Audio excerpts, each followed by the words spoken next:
तो नमस्कार। मैं फिर आप लोगों के सामने एक नए वीडियो के साथ उपस्थित हुआ। मैं रंजीत, और रंजीत ईडू पॉइंट चैनल को सब्सक्राइब करें और लाइक करें।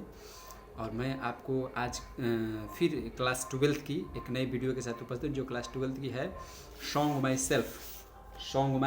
सेल्फ। ये जो पोएम है आप लोगों को पढ़ना है और बहुत ही इम्पोर्टेंट पोएम है जो कि एग्ज़ाम में हमेशा क्वेश्चन पूछता है।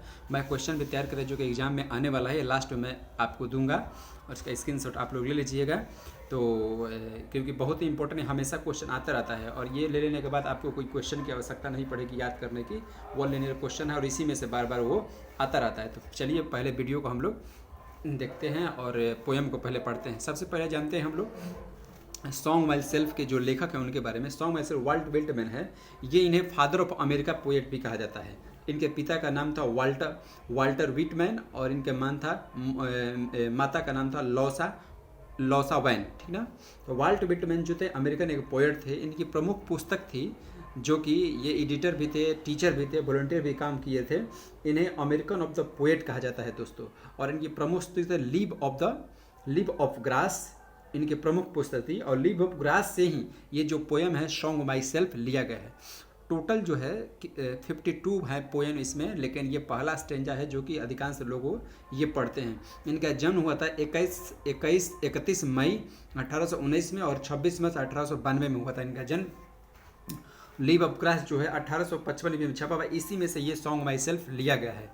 तो दोस्तों चलते हैं, अब आप पढ़ते हैं इस पोएम को कि क्या कहते हैं कवि। देखिए ध्यान से सुनिएगा और बहुत अच्छे हैं। ये पूरे पोएम में कवि जो है अपने आप में सिर्फ बात किए हुए हैं और किसी के बारे में बात नहीं किए हुए हैं। तो चलते पढ़ते हैं। कहते हैं कि आई सेलिब्रेट, देखिए कहते हैं कि I celebrate my self and Singh my self. कहते हैं कि मैं स्वयं गाता हूँ एंड मैं सेलिब्रेट करता हूँ। मैं स्वयं खुशियाँ मनाता हूँ, उसे सेलिब्रेट करता है। मैं गाता हूँ और स्वयं अपना खुशियाँ मनाता हूँ। ये कवि कहते हैं वाल्ट विटमैन कि मैं स्वयं गाता हूँ और मैं उसे सेलिब्रेट करता है, अपने से ही सेलिब्रेट करता हूँ। केवल अपने बारे में इस पोएम पर बात किए हुए हैं।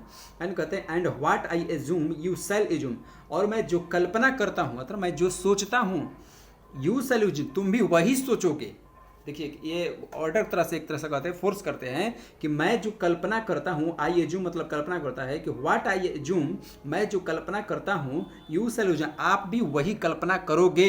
ये ऐसे कहते हैं कि करोगे। क्यों कहते हैं ऐसा, आगे नेक्स्ट लाइन में है कि for every atom belonging to me as good belonging to you. कहते हैं कि मेरे जो शरीर का एक एक अणु है, जिस चीज़ से बना है, उस अणु से तुम्हारा भी शरीर बना है, जो कि मेरा जो अणु बना है वो अच्छा है।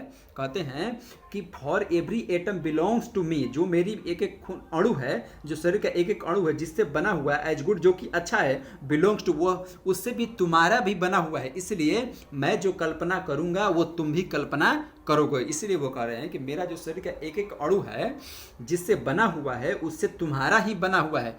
इसलिए कहते हैं कि मैं जो कल्पना करूंगा वो तुम भी कल्पना करोगे। इसी बात पर ये कहते हैं। ठीक है, आगे पढ़ते हैं क्या बात है। देखिए दोस्तों आगे का पोएम का कि आगे कहते हैं कि आई लोएफ एंड इनवाइट माई सोल। कहते हैं लोएफ मतलब होता है इधर उधर घूमना। कहते हैं कि आई लोएफ एंड इनवाइट माई सोल, मैं अपनी आत्मा को आमंत्रित करता हूँ। मैं चारों तरफ इधर उधर घूमता हूँ और मैं अपनी आत्मा को आमंत्रित करता हूँ, आत्मा को बुलाता हूं अपने पास। कहते हैं कि I lean and loaf at my ease and observing a spear of summer grass. कहते हैं कि I lean and loaf at my the ease of observing a spear of the grass. कहते हैं कि मैं फुर्सत के समय में, ईज मतलब होता है फुर्सत के समय में, मैं फुर्सत के समय में, लीन मतलब होता है सहारा देने या निरीक्षण करना, ठीक ना। ऑब्जर्व करता हूँ, निरीक्षण करता हूँ। कौन, समर ऑफ ग्रास, जो समर ऑफ ग्रास में जो गर्मी के दिनों में छोटे छोटे तिनके नहीं हो जाते हैं, तिनके, स्पीयर मतलब तिनका होता है, छोटे छोटे तिनका जो कि रोड पर सूखे मिल जाते हैं। तो कहते हैं कि मैं उन्हें सहारा देता हूँ और उसे ऑब्जर्व करता हूँ। किस लिए भाई ऑब्जर्व करते हैं, क्योंकि उनके पास टाइम है, इसलिए उसे कहते हैं कि मैं। इसका मतलब यहाँ पर है दोस्तों कि ये प्रकृति को बोल रहे हैं कि अगर खुला समय मुझे मिलता है तो मैं समर के दिनों में मैं प्रकृति का निरीक्षण करता हूँ। इससे ये सेंस है। लेकिन यहाँ पर लिखे हैं, यहाँ पर इसका मतलब यही है कि मैं सहारा देता हूँ, मैं सहारा देता हूँ फुर्सत के समय में, और गर्मी के दिनों में जो तिनका वाला घास होता है मैं उसे ऑब्जर्व करता हूँ। यहाँ पर वो है, लेकिन प्रकृति के ऑब्जर्वेशन से यहाँ मतलब है। कहते हैं कि my tongue every autumn of my blood formed from this soil और दिस ईयर, ये अमेरिका के हैं और अमेरिका के लोगों को बड़ाई करते हैं, अपने देश के बारे में भी कहते हैं कि माई टंग, मेरा जो जुबान है, मेरा जो बॉडी का एक एक खून है, जो अणु है, एवरी अणु है, फॉर्मेट दिस, इसी मिट्टी से बना हुआ है और इसी हवा से बना हुआ है। अमेरिका के जो रहने वाले हैं कहते हैं कि मेरे शरीर का एक एक जो खून का कतरा है, वो मेरा जो वचन है वो इसी मिट्टी से बना हुआ है और इसी हवा से बना हुआ है, जो अमेरिका की हवा है, जो अमेरिका की मिट्टी है, उसी से बना हुआ है। born here of parents, born here from parent the same and their parents the same, कहते हैं कि मैंने यहाँ पर जन्म लिया है, मेरे पूर्वज भी यहीं पर जन्म लिए हैं और मेरे दादा परदादा भी यहीं पर जन्म लिए हैं। कहते हैं कि born here of parents, मेरे पिताजी लोग यहीं परिवार यहीं जन्म लिए हैं। born here from the parents, और हमारे दादा लोग यहीं जन्मते आ रहे हैं द सेम जगह पर, और their parents से और उनके पिताजी भी यहीं पर जन्म, मतलब ये दादा परदादा की बातें कर रहे हैं कि उसी जगह यानी अमेरिका में जन्म लेते आ रहे हैं और जन्मते मरते जा रहे हैं। I now 37 year old in the perfect and health, कहते हैं कि मैं अभी क्या हूँ, 37 ईयर्स ओल्ड हूँ, यानी 37 का हो गया हूँ, 37 साल का हो गया हूँ, एंड परफेक्ट, और मैं स्वस्थ भी हूँ, अभी मैं स्वस्थ भी हूँ, मैं 37 का हो गया हूँ और परफेक्ट और स्वस्थ भी हूँ। Hoping to cease not till death, कहते हैं कि अब ऐसा करता हूँ कि मृत्यु तक मैं ऐसे ही स्वस्थ रहूँगा। मुझे होपिंग टू सीज यानी आशा करता हूँ कि रुक जाएगी, नॉट मृत्यु से पहले, ये मृत्यु से यानी होने से पहले तक ऐसे ही 37 ईयर्स का ही मैं देखूंगा, ऐसी वो आशा करते हैं। ठीक ना, स्वस्थ है पूरी तरह से। क्यों? क्योंकि वो कहते हैं कि मैं अमेरिका की मिट्टी में सब जन्मा हूँ और वहीं की मिट्टी के खाता पड़ता है, इसलिए मुझे ऐसा मिलेगा। वो अपने देश की बड़ाई करना है। कहते हैं creeds and schools in abeyance, creeds मतलब होता है सर मत विचार, स्कूल्स मतलब विचारधारा, जो मत सब हमारे जाति विवाद नहीं हमारे समाज में उस तरह के है। यहाँ पर किड्स जो है उससे बात है कि जो हमारे समाज में मतभेद है और विचारधारा है, उसे अबियंस वो सब जो है रोक देना चाहिए, दूर कर देना चाहिए। कहते हैं कि जो हमारे समाज में क्रीड्स एंड स्कूल्स हैं उसे क्या कर देना चाहिए, रोक देना, हटा देना। आगे कहता है कि retiring back while sufficient at what they are but never भर, कहते हैं कि मैं जो होता है मैं उसे छोड़ देता हूँ, रिटायर मतलब हटा देना, खत्म कर देना, मैं उसे छोड़ देता हूँ, लेकिन ये पर्याप्त नहीं है कि उसे हम लोग दूर हो जाए, उसे बट नेवर फॉर, उसे भूलना इतना आसान नहीं है, उसे हम लोग भूल नहीं सकते। जो हमारे समाज में मत और संप्रदाय बने हुए हैं, जो मत और संप्रदाय बने हुए हैं, उन्हें हम रिटायर, सब लोग सोचना चाहिए कि छोड़ दे, लेकिन इतना आसान नहीं है कि हम लोग उसे, पर्याप्त नहीं है कि हम उसे छोड़ दें। ये कभी भुलाया नहीं जा सकता, क्योंकि मत संप्रदाय आज तो नहीं है, बहुत पहले से बने हुए हैं। तो वही कहते हैं कि हमारे समाज में जो मत और संप्रदाय, विचारधारा, जाति पात का भेद है, उसे हटा देना चाहिए, लेकिन हटाना भी इतना आसान नहीं है, बहुत मुश्किल का, उसे भुलाना नहीं जा सकता। क्यों? क्योंकि हम लोग कभी छोड़ देते हैं, लेकिन फिर भी हम लोग उसे भुला नहीं सकते, क्योंकि वो हमारे समाज से जुड़ा हुआ चीज़ है। ठीक है, आई कहते हैं कि I harbour for good and bad, कहते हैं कि मैं हार्बर में सोच रहा था अपने पास रखना, कहते हैं I harbour for good and bad, मैं गुड और अच्छा और खराब विचार दोनों को अपने पास रखता है। नहीं कि मैं जो अच्छा चीज़ है उससे खराब चीज़ से मैं अलग रहता हूँ, मेरे पास अच्छा और खराब दोनों विचार हैं। आपके निर्णय लेने पर निर्भर करता है कि आप किस प्रकार का निर्णय करते हैं। कि आई हार्बर्स, मैं मन में रखता हूँ, for good and bad, good और बुड यानी अच्छा और बुरा दोनों चीजें मन में रखता हूँ। I permit to speak at every hazard, मैं सभी खतरों के सामने, जो भी खतरा मेरे सामने आता है, मैं परमिट करता हूँ, अपने आप को आदेश करता हूँ स्पीक, बोलने के लिए। मैं कोई भी खतरा मेरे सामने अगर परेशानी आता हो तो मैं ये नहीं है कि मैं चुप रहता हूँ, उसके प्रति मैं अपने आप को बोलता हूँ, मतलब परमिट करता हूँ बोलने के लिए, मैं सामने बोल देता हूँ, इसमें कोई मुझे झिझक नहीं होती है। कोई भी खतरा मेरे सामने आता है तो मैं उस पर क्या है, दो बातें बोल देता हूँ। बहुत लोग होता है कि छुप कर चले जाते हैं, लेकिन कहते हैं कि मेरे पास जो है, मेरे मन में जो है अच्छा और बुरा दोनों बर्ताव है, मेरे मन में दोनों विचार है, लेकिन मैं जब भी कोई खतरा आता है मेरे सामने, कोई बुराई आता है, तो मैं उस पर क्या करूँ कि दो बातें मैं सामान्य बोल देता हूँ, छुपता नहीं हूँ।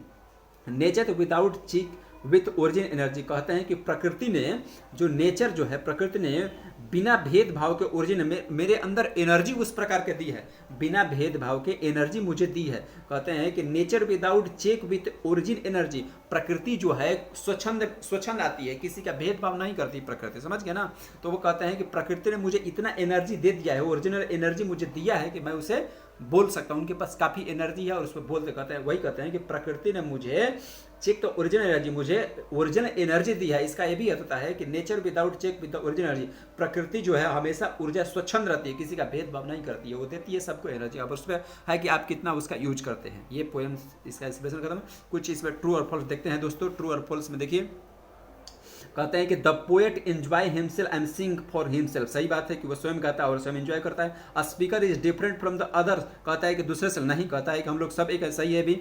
The poet discard nature the beauty, नहीं, कहता है कि ये फॉल्स है, क्योंकि ब्यूटी पोएट जो है प्रकृति की ब्यूटी के बारे में बताते हैं, वो डिस्कार्ड नहीं करते। Every atom of blood is same in the all human being, बिल्कुल सही है, पोएम के अनुसार सही है।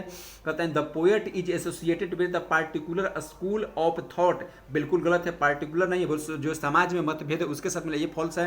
अब कहते the poet has overcome his grid, वो अपनी लालच पर क्या विजय पा चुका है, विजय पाना चाहता है, बिल्कुल सही है कि वो विजय पाना चाहता है, ठीक है। Who is the speaker in this poem? Speaker poet है, वाल्ट विटमैन है। How old is the, 37 years की ओल्ड है। Why does the speaker use you times, तो कहते हैं कि 2 टाइम्स, यू जो शब्द है इसमें 2 टाइम्स आया हुआ है और एड्रेसिंग द अदर, दूसरे के लिए यूज किया गया। What is the meant by nature without check with origin energy, इसका मतलब है कि प्रकृति जो है अपनी ऊर्जा जो स्वच्छंद रूप में देती है। What is the theme of the poem, theme of the है ओननेस, अपने बारे में करो, वननेस है। How does the speaker establish relation between the me and you, ये तो बड़ा क्वेश्चन हो जाएगा।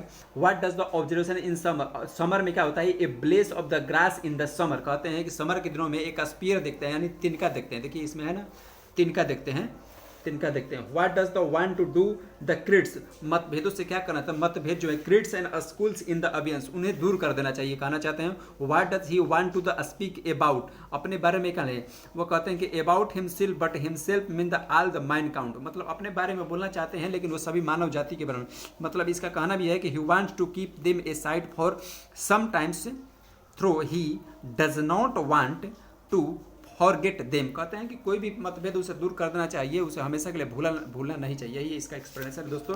अब मैं जो आपसे बताया था कि लास्ट में मैं आपको कुछ दूंगा जो कि एग्जाम के लिए बहुत उपयोगी है, तो मैं आपको दे रहा हूँ सर। देखिए ये इस पोएम का सॉन्ग माई सेल्फ है, इसमें मात्र आप स्क्रीनशॉट इसका ले सकते हैं दोस्तों। इसका देखिए कुछ क्वेश्चन है जो कि बिल्कुल यही परीक्षा में आते हैं, तो इसे रिपीट कर दिया जाता है और कुछ नहीं है। पहला क्वेश्चन है कि फादर ऑफ अमेरिकन पोएट्री किसे कहता है, तो वाल्ट विटमैन को कहता है। दूसरा क्वेश्चन है who right the leaf of grass, leaf of grass जो है, जो कि इंपॉर्टेंट बुक इनकी लिखी हुई है, कौन लिखा है, तो वाल्ट विटमैन लिखे हैं। Walt Whitman was a American poet, सही है, ये आता है कि ये खाली स्थान छोड़ देता है और पूछता है कहाँ के पोएट हैं। उसको वाल्ट विटमैन बोर 1819 में और डायट किया था 1892 में, ठीक है। और उसके बाद song my self is lyric क्या है, तो पूछा जाएगा सॉन्ग माई सेल्फ, यहाँ पर खाली स्थान छोड़ देगा, पूछा क्या है, लिरिक है कि फ्री स्टाइल है कि क्या है, तो लिरिक हम लोग मारेंगे, लिरिक पोएम है। 37 एज ऑफ वाल्ट मिट अकॉर्डिंग टू द पोएट, उनका एज जो है 37, इस बात को ध्यान रखना, बार बार क्वेश्चन आता है दोस्तों। उसके बाद आता है क्वेश्चन कि I celebrate myself is written by, की तो वाल्ट विटमैन है, क्योंकि आई सेलिब्रेट माई सेल्फ जो पहला पोएम की जो पहली लाइन है वो पूछता रहता है। उसके बाद विटमैन यानी Walt Whitman is called the people's poet के नाम से भी ये भी विख्यात है। देखो बहुत इंपॉर्टेंट क्वेश्चन है, ये पूछा जाता है कि पीपुल्स पोएट के नाम से कौन विख्यात है, तो वाल्ट विटमैन है। How many times the word you used in the song of my self, कितने बार यू जो शब्द है सॉन्ग में, जो पोएम है इसमें यूज है तो 2 टाइम, 2 बार यूज हुआ है दोस्तों, केवल 2 बार यूज हुआ है। कौन सा था जो यूज शब्द है उस पोएम में 2 बार केवल यूज हुआ है। उसके बाद नेक्स्ट क्वेश्चन है दोस्तों, देखिए नेक्स्ट क्वेश्चन क्या है, नेक्स्ट क्वेश्चन है the line hoping to cease not till death is taken from, यानी hoping to cease not till, मतलब मरने से पहले तक मैं ऐसा ही रहूंगा, 37 का ये होगा। ये जो क्वेश्चन है ये कौन 2100 से लिया, सॉन्ग माई सेल्फ से लिया गया है, पोएम से लिया गया, ये आप जानते हैं। इसमें टोटल जो है सॉन्ग माई सेल्फ जो है टोटल 50 जो है 252 सेक्शन होता है, जिसमें पहला सेक्शन हम लोग ये पढ़ते हैं। और ये लिया गया है जो पोएम लिया गया है सॉन्ग माई सेल्फ, वो लीव ऑफ ग्रास है, जो इनकी पुस्तक है 1855 में ये लिखी गई थी, इसी में से ये लिखा है पहला स्टेंजा। इसलिए स्क्रीनशॉट दोस्तों आप इसे ले सकते हैं। देखिए यहाँ से स्क्रीनशॉट एक बार हो जाएगा, यहाँ से ले लीजिए आप, और उसके बाद आप फिर ये क्वेश्चन और उसके बाद यहाँ से स्क्रीनशॉट ले लीजिए। देखिए ये आपके लिए बहुत ये उपयोगी होगा, आप इसे एक बार पढ़िए, इस पोएम का सारा क्वेश्चन खत्म हो जाएगा, यही है बस, समझ गए ना। तो ऐसे ही वीडियो को लाइक कीजिए, और मेरे चैनल को क्या नाम है, मेरा नाम जय रंजीत क्या नाम है, रंजीत ईडू पॉइंट, ठीक ना।